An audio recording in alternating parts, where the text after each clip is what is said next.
मित्रांनो, महाराष्ट्रातील 5ही टप्प्यातील लोकसभा निवडणुकी पार पडल्या। आता फक्त मतदारसंघात एवढ्या चर्चा आहेत, कोण कुठून बाजी मारतोय, कोण कुठे लीड वरती राहतल, हे चर्चा पाहायला भेटत आहेत। लोकसभा निवडणुकीसाठी शरद पवार यांनी महाविकास आघाडीतून तुतारी या चिन्हावरती 10 लोकसभा मतदारसंघात आपले उमेदवार उतरवले होते। ह्या 10 लोकसभा मतदारसंघातून शरद पवार यांचे किती उमेदवार आघाडीवरती राहतील ते आपण ह्या व्हिडिओमध्ये पाहू। नमस्कार, मी निलेश आणि तुम्ही पाहत आहात निलेश बडे YouTube चॅनल। शरद पवारांनी उमेदवार दिलेला आणि महाराष्ट्रात सर्वात चर्चेत असणारा लोकसभा मतदारसंघ म्हणजे बारामती लोकसभा मतदारसंघ। बारामती लोकसभा मतदारसंघातून शरद पवार यांच्या कन्या सुप्रिया सुळे विरुद्ध अजित पवार यांच्या पत्नी सुनित्रा पवार यांच्यामध्ये थेट लढत झाली। महायुतीमध्ये गेल्यानंतर अजित पवार यांनी आपल्या पत्नी सुनित्रा पवार यांची उमेदवारी अगोदरच जाहीर केली होती। त्यांच्या विरोधात शरद पवार यांनी सुप्रिया सुळे यांना मैदानात उतरवलं। या मतदारसंघात शरद पवार आणि अजित पवार यांची दोघांचीही प्रतिष्ठा पणाला लागली आहे। प्रचाराच्या सुरुवातीच्या काळात या मतदारसंघातून सुप्रिया सुळे आघाडीवरती होत्या, पण प्रचाराच्या शेवट नरेंद्र मोदी, देवेंद्र फडणवीस यांच्या सुनित्रा पवार यांच्या प्रचारार्थ झालेल्या सभाचा फारसा फायदा या सुनित्रा पवार यांना होताना दिसून येत नाही। या मतदारसंघातून शरद पवार यांच्या सोबत असणारी सहानुभूती, त्याचबरोबर सुप्रिया सुळे यांचं असणारं संसदेचं काम, त्यामुळे बारामती लोकसभा मतदारसंघातून सुप्रिया सुळे आघाडीवरती दिसून येत आहेत। नगर लोकसभा मतदारसंघ। नगर लोकसभा मतदारसंघातून शरद पवार यांनी निलेश लंके यांना उमेदवारी जाहीर केली होती, तर त्यांच्या विरोधात भाजपचे सुजय विखे अशी लढत झाली।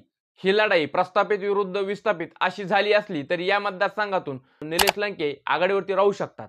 माढा लोकसभा मतदारसंघ। माढा लोकसभा मतदारसंघातून शरद पवार गटाकडून धैर्यशील मोहिते पाटील तर भाजपकडून विद्यमान खासदार रणजितसिंह नाईक निंबाळकर यांच्यामध्ये थेट लढत झाली। भाजपने रणजितसिंह नाईक निंबाळकर यांना उमेदवारी जाहीर केल्यानंतर भाजपमध्येच असणारे धैर्यशील मोहिते पाटील हे नाराज झाले आणि याच नाराजीचा फायदा शरद पवार यांनी घेतला। शरद पवार यांनी धैर्यशील मोहिते पाटलांना आपल्या पक्षामध्ये पक्षप्रवेश करून या लोकसभेसाठी रिंगणात उतरवलं। इथे झालेल्या ह्या चुरशीच्या लढतीमध्ये धैर्यशील मोहिते पाटील यांच्यासोबत उत्तमराव जानकर, सुशील कुमार शिंदे यांचा पाठिंबा असल्यामुळे या मतदारसंघातून धैर्यशील मोहिते पाटील आघाडीवरती दिसून येत आहेत। बीड लोकसभा मतदारसंघ। बीड लोकसभा मतदारसंघातून शरद पवार गटाचे बजरंग सोनवणे हे रिंगणात होते, तर त्यांच्या विरोधात भाजपच्या पंकजा मुंडे अशी लढत झाली। या मतदारसंघातून सुरुवातीला बजरंग सोनवणे हे प्रचारात आघाडी घेताना दिसून येत होते, पण मतदानाअखेर या मतदारसंघातून पंकजा मुंडे ह्या लीडवरती राहतील असं चित्र आहे। त्यामुळे बजरंग सोनवणे बीड लोकसभा मतदारसंघातून पिछाडीवरती राहतील। सातारा लोकसभा मतदारसंघ। सातारा लोकसभा मतदारसंघातून शरद पवार यांनी त्यांचे विश्वासू कार्यकर्ते असणारे शशिकांत शिंदे यांना उमेदवारी दिली होती, तर त्यांच्या विरोधात छत्रपती उदयनराजे भोसले हे भाजपच्या तिकिटावरती रिंगणात होते। सातारा लोकसभा मतदारसंघ हा शरद पवारांचा बालेकिल्ला आहे। साताऱ्यातून शरद पवार कोणताही उमेदवार देऊ त्याला निवडून देण्याची किमया साताराकर जनता नेहमीच करते। यावेळेसही वातावरण तसं दिसत आहे। सातारा लोकसभा मतदारसंघातून शशिकांत शिंदे आघाडीवरती दिसत आहेत। शिरूर लोकसभा मतदारसंघ। शिरूर लोकसभा मतदारसंघातून शरद पवार यांनी राष्ट्रवादीचे विद्यमान खासदार असणारे अमोल कोल्हे यांना तिकीट दिलं। त्यांच्या विरोधात शिवसेनेतून राष्ट्रवादी काँग्रेसमध्ये आलेले शिवाजीराव आढळराव पाटील यांच्यामध्ये लढत झाली। या मतदारसंघात शिवाजीराव आढळराव पाटील यांना पक्षांतर्गत नाराजीला सामोरं जावं लागलं।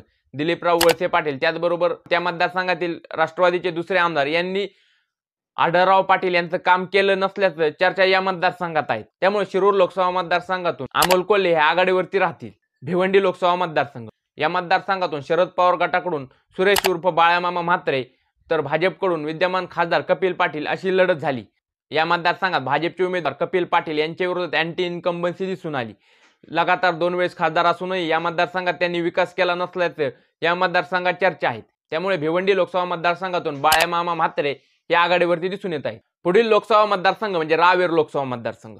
रावेर लोकसभा मतदारसंघ हे भाजपचे नेते एकनाथ खडसे यांचा बालेकिल्ला। रावेरमधून भाजपकडून एकनाथ खडसे यांच्या सुनबाई रक्षा खडसे तर शरद पवार गटाकडून उद्योगपती असणारे श्रीराम पाटील यांच्यामध्ये लढत झाली। रावेर लोकसभा मतदारसंघ हा खडसे यांचा बालेकिल्ला असल्यामुळे इथे एकनाथ खडसे यांच्या सुनबाई आघाडीवरती दिसून आहेत। त्यामुळे रावेर लोकसभा मतदारसंघातून शरद पवार गटाचे श्रीराम पाटील हे पिछाडीवरती राहतील।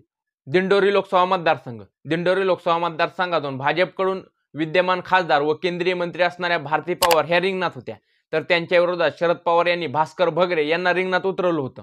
या मतदारसंघात कांद्याचा प्रश्न खूप गाजला, पण भाजपचा बालेकिल्ला असणारा दिंडोरी लोकसभा मतदारसंघ भाजप पुन्हा एकदा आपल्या ताब्यात घेताना दिसून येत आहे। या मतदारसंघातून भारती पवार आघाडीवरती आहेत, त्यामुळे येथून भास्कर भगरे हे पिछाडीवरती दिसून येत आहेत। शरद पवार गटाने लढवलेला शेवटचा आणि विदर्भातील एकमेव लोकसभा मतदारसंघ म्हणजे वर्धा लोकसभा मतदारसंघ।